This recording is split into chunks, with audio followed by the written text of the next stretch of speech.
आपने ठीक कहा। मैं 3 विधायकों के बयानों की चर्चा करूं। पहले नीरज शर्मा ने कहा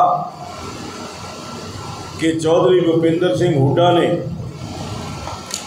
मुख्यमंत्री बनने के बाद मुझे 2000 नौकरियों का कोटा अलॉट कर दिया।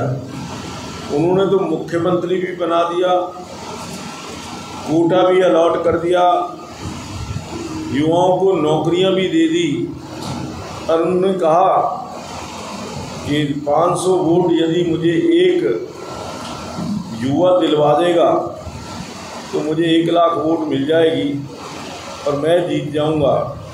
आप सबको ये जो नौकरियां हैं मैं दिलवाऊंगा। हमारा तो शुरू से ही ये आरोप है, शुरू से ही हमने कहा है कि ये पिछली सरकार खर्ची पर्ची की सरकार थी और ये इस बात को साबित करता है कि आने वाले जो कल है वैसे तो वो होने वाला नहीं है। वो उनके मुंगेरी लाल के सपने हैं, वो लेते रहे। हरियाणा प्रदेश की जनता ने पूरी तरह से कांग्रेस पार्टी को नकार दिया। दूसरे विधायक गोगी जी, शमशेर सिंह गोगी, शरेआम कह रहे हैं कि अगर मैं विधायक बनूंगा, पहले अपना पेट भरूंगा, फिर मेरे रिश्तेदारों का पेट भरूंगा और फिर जनता का भी पेट भरूंगा। ये कैसी सरकार हुड्डा साहब लाना चाहते हैं जो लोगों का शोषण करके अपने पेट भरना चाहती है, अपने पेट भरने का ऐलान कर रही है। इसी प्रकार से कुलदीप शर्मा जी का बयान, कांग्रेस पार्टी बौखला गई है। कोई भी लालच, कोई भी बात करके वो वोट हासिल करने का प्रयास कर रही है। मिनट पंचकूला की आवाज़ उन्होंने विधानसभा के अंदर उठाई और 1993 से 2005 37 मिनट और 2005 से 2009 तक 15 मिनट, टोटल 52 मिनट। और मेरे को 5 साल का जो समय मिला,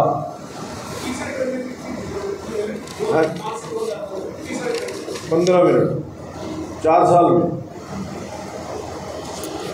मेरा टर्म था 2014 नवंबर 2014 से लेकर अगस्त 2019 तक। इसमें कुल 250 मिनट,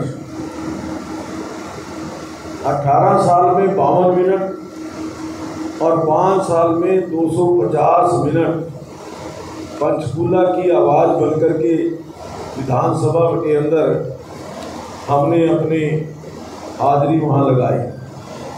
तो जो व्यक्ति आज अपने आप को कहता है पंचकूला की आवाज़, 18 साल में केवल 52 मिनट विधानसभा के अंदर उन्होंने दिए और 5 साल के अंदर मेरे 4 घंटे 10 मिनट। तो ये कंपैरिजन मैंने इसलिए आपको बताया कि कौन व्यक्ति पंचकूला की आवाज़ बन सकता है, कौन व्यक्ति पंचकूला की आवाज़ विधानसभा के अंदर बुलंद कर सकता है। ये पिछला जो ट्रैक रिकॉर्ड है उसके आधार पर ही जनता को फैसला करना होगा कि हमने पंचकूला के विकास की दृष्टि से, जैसा मैंने कहा कि हमने जो बुकलेट छपाई है वो सबके सामने है, चाहे वो विधानसभा के अंदर हो, चाहे वो लोगों के विकास के काम। लेकिन भाई चंद्रमोहन जी ना विधानसभा में और ना जो मैंने कहा कि 18 साल के अंदर कोई 18 काम, आज तक उनका कोई जवाब पंचकूला की जनता को मिला नहीं है। तो मैं चाहूँगा कि चंद्रमोहन बताएं कि वो किस प्रकार से, जब एक भी प्रश्न वो एक साल के अंदर पूछते नहीं, एक भी प्रश्न जो है उसका उत्तर नहीं आता, एक भी प्रश्न वो विधानसभा के अंदर लगाते नहीं, तो किस प्रकार से पंचकूला के लोगों का वो कल्याण करेंगे, सुधार करेंगे। तो ये जो मैं पूरे 5 साल में केवल 6 मिनट, 5 साल में 6 मिनट वो विधानसभा के अंदर उन्होंने पंचकूला की आवाज़ उठाई। ये थी 9/3/2000 से लेकर 2002, 8/3/2005। पूरे 5 साल में केवल 6 मिनट कहाँ रहे, विधानसभा के अंदर क्यों नहीं बोल पाए, विधानसभा की अंदर पंचकूला की आवाज़ वो क्यों नहीं उठा पाए, ये बड़ा सोचने का सबक।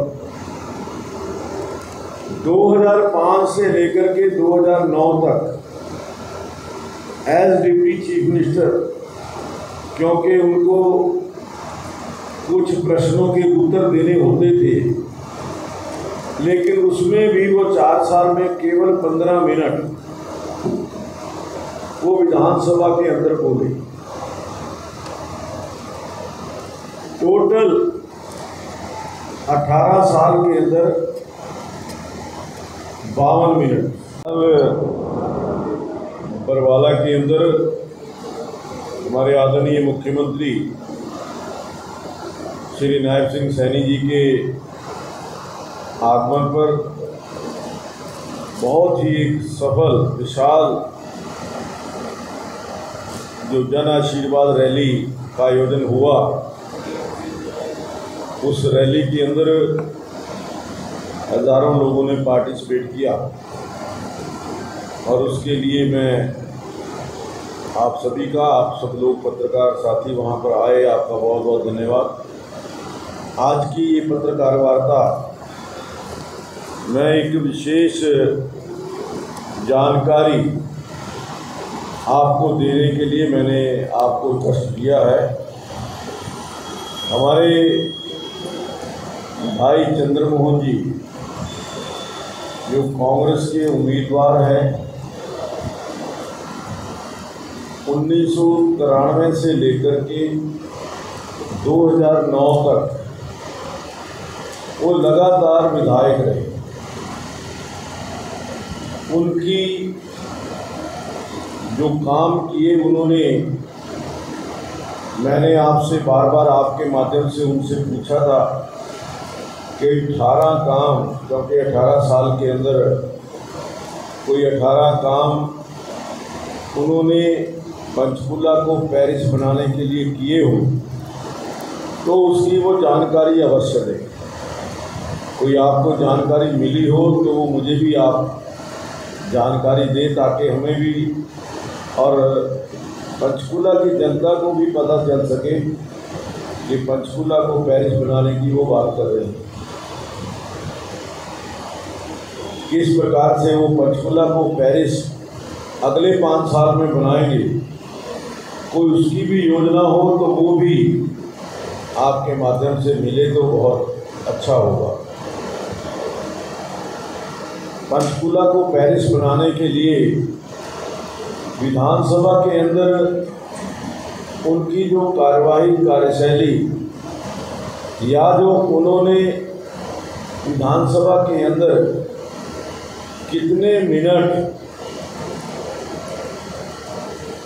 एक साल के अंदर समय दिया विधानसभा के अंदर बोले, उसकी मैं कुछ डिटेल आपको देना चाहता हूँ।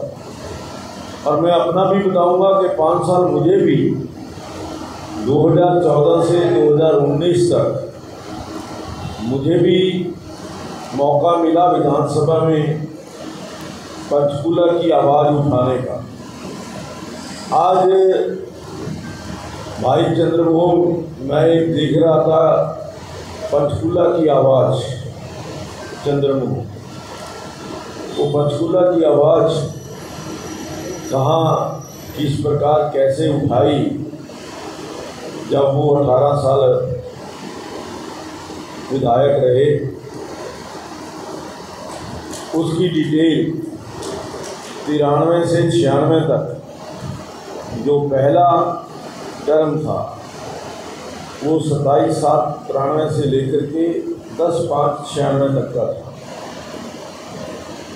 जितने भी सेशन हुए उनकी डिटेल मैंने प्राप्त की है कि 1993 के अंदर सेशन जो हुए वो एक बार भी नहीं बोले नील। 1994 में भी एक बार भी विधानसभा के अंदर आवाज़ नहीं उठाई पंचकूला की। 1995 के अंदर 15 मिनट उनके जो कार्य रहा बोलने का, और 1996 के अंदर भी एक बार भी पंचकूला की बात उन्होंने नहीं की। इसी प्रकार से 22/5/96 से लेकर 14/12/99 तक सेकेंड टर्म रही। 1996 में एक शब्द भी वो विधानसभा के अंदर नहीं बोल पाए। 1997 में पूरे साल के अंदर केवल 7 मिनट उन्होंने विधानसभा के अंदर पंचकूला के बारे में बात की। 1998 में 10 मिनट और 1999 में 1 मिनट भी उन्होंने आवाज़ नहीं उठाई, यानी पूरी टर्म के अंदर 16 मिनट। और तीसरी टर्म जो थी 9/3/2000 से लेकर के 8/3/2005 तक, वो उस नेगेटिविटी को छुपाने के लिए ये कहना कि दम घुट रहा था, तो मैं समझता हूँ कि उचित नहीं है। उसका दम तो लोगों ने ही घोट रखा था 21 सेक्टर के अंदर।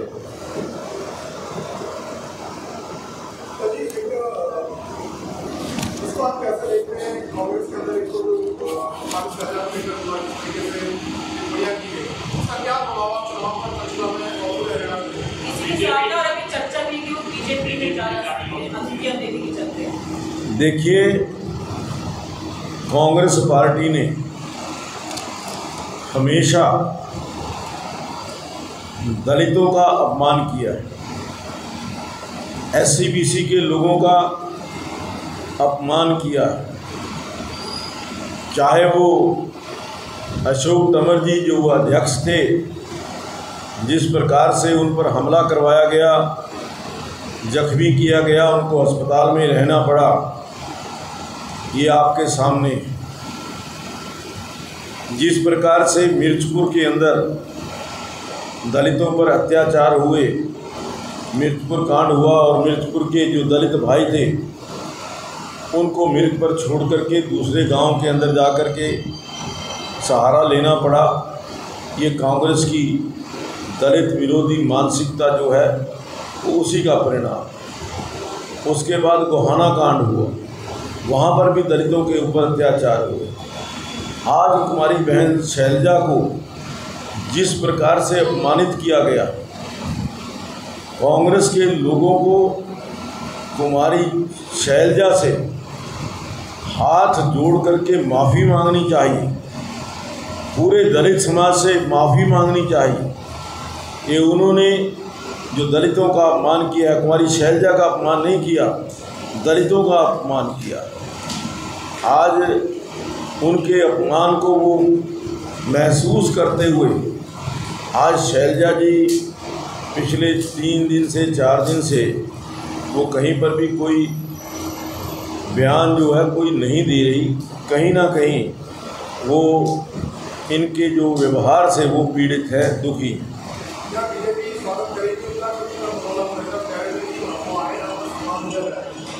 जब कोई ऐसा प्रस्ताव आएगा या ऐसी कोई बात आएगी तो उसके ऊपर जरूर विचार किया जाएगा। यहाँ की बात को इस बात को क्यों मुद्दा बना रही है शैलजा को लेके, पूरा जातिगत आधार पे कांग्रेस को घेरने का क्या प्लान है? नहीं, हमारा कोई प्लान नहीं है, और ये तो उनकी मानसिकता है जो उजागर हो रही है। उनकी मानसिकता ये, उनको हमने तो नहीं कहा जल्दा उनका अपमान करने के लिए। ये तो चाहे वो अशोक तंवर की बात हो, चाहे वो कुमारी शैलजा की बात हो, आज मैं समझता हूँ कि जो बापू बेटा किसी भी व्यक्ति को, किसी भी नेता को पूरे हरियाणा के अंदर अपने से ऊपर देखना नहीं चाहते, अपने से आगे बढ़ता हुआ देखना नहीं चाहते, और जो भी व्यक्ति कोशिश करता है उसको बाय हुक और क्रुक उसको नीचा दिखाने का प्रयास होता है, उसको रोकने का काम हुड्डा के बापू बेटा कर रहे हैं। तो हवा में ही है। पिछली बार 10 सीटें लेकर आई थी जेजेपी और आपका गठबंधन भी था। अब की बार जो पहला हट जाएगा, पहला अक्षर जो है वो बाकी का रह जाएगा।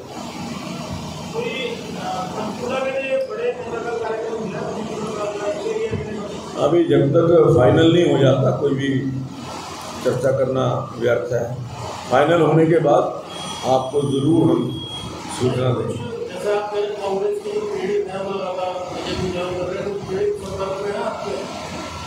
पीड़ित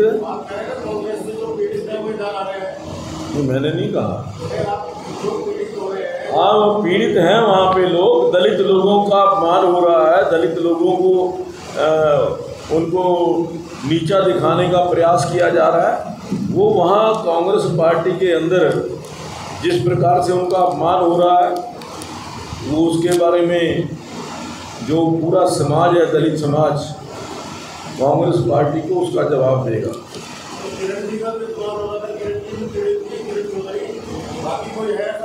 देखिए, सिवाय बापू बेटा के कांग्रेस पार्टी कोई और नहीं। आज हरियाणा प्रदेश के अंदर बापू बेटा ही है। जो बाकी लोग हैं वो उनको वो अछूत मानते हैं। पत्रकार बंधुओं का, सहायकर बंधुओं का, इलेक्ट्रॉनिक्स मीडिया के सभी साथियों का हार्दिक स्वागत है, अभिनंदन है। आज की इस पत्रकार वार्ता में जो हमारी कल बरवाला के अंदर बहुत ही सफल रैली